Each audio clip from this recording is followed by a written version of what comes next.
हे पहा किती कुरकुरीत झाला आहे हा गार्लिक टोस्ट. तुम्ही आवाज ऐकू शकता. आणि चवीला म्हणाल तर एकदम मस्त होतो. लहानांच्याच काय पण मोठ्यांच्या सुद्धा आवडीचा हा गार्लिक टोस्ट झटपट तव्यावरती कसा करायचा ते आपण पाहणार आहोत. नमस्कार, स्वागत आहे तुमचे अजून एका छानशा रेसिपीमध्ये. तर असा हा गार्लिक ब्रेड करण्यासाठी प्रथम मी ते 10 ते 15 लसूण पाकळ्या घेतल्या आहेत. गॅसवर एक लोखंडी भांडे ठेवले आहे आणि त्यामध्ये या लसणीच्या पाकळ्या घालायच्या आहेत आणि एक थेंबभर तेल घालायचे आहे. गॅस बारीक करून या लसणीच्या पाकळ्या डाग पडेपर्यंत परतून घ्यायच्या आहेत. लसूण आता इथे छान अशी भाजली गेली आहे. रेसिपी आवडली तर रेसिपीला एक लाईक करा आणि चॅनलवर नवीनच असाल तर चॅनलला सबस्क्राईब सुद्धा करा. लसूण पाकळ्या गार करायच्या आहेत आणि खलबत्त्यात घालून थोड्याशा स्मॅश करून घ्यायच्या आहेत. लसूण कच्चा वापरला तर ब्रेडला उग्र असा वास येतो. हे पहा इथे आता लसूण पाकळ्या खलबत्त्यामध्ये छान अशा स्मॅश झाल्या आहेत. ही लसणीची पेस्ट या बटरमध्ये घालायची आहे आणि छान असं एकत्र करून घ्यायचं आहे. त्यामध्ये पाव चमचा चिली फ्लेक्स घालायचे आहेत. आणखीन पाव चमचा ऑरेगॅनो घालायचा आहे.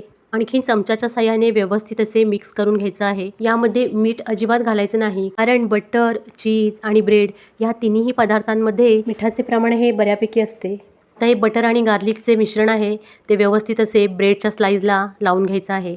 गार्लिक ब्रेडला लागणारे सर्व साहित्य मी डिस्क्रिप्शन बॉक्समध्ये दिले आहे, नक्की चेक करा. आता इथे मी एक चीजची क्यूब घेतली आहे आणि छोट्या किसणीच्या साहाय्याने ही चीजची क्यूब ब्रेडवर छान अशी किसून घ्यायची आहे. चीज किसल्यानंतर यावर पुन्हा एकदा चिली फ्लेक्स, ऑरेगॅनो स्प्रेड करायचा आहे. बाहेरच्या कॅफेमध्ये मिळणारा हा चीज टोस्ट आपण घरच्या घरी कमीत कमी खर्चामध्ये करू शकतो. गॅसवर तवा गरम करत ठेवला आहे. त्यावर थोडेसे बटर पसरवायचे आहे आणि अगदी गॅसची फ्लेम मंद करून तव्यावरती ह्या ब्रेडच्या स्लाइस ठेवून द्यायच्या आहेत.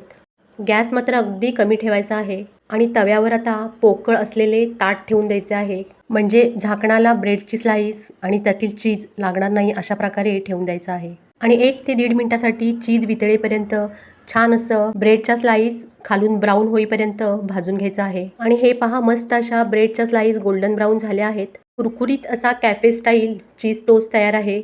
असा टोस्ट तुम्ही सुद्धा करून पहा. आणि अशा झटपट आणि सोप्या रेसिपी पाहण्यासाठी चॅनलला सबस्क्राईब नक्की करा आणि रेसिपी आवडली तर रेसिपीला एक लाईक करा.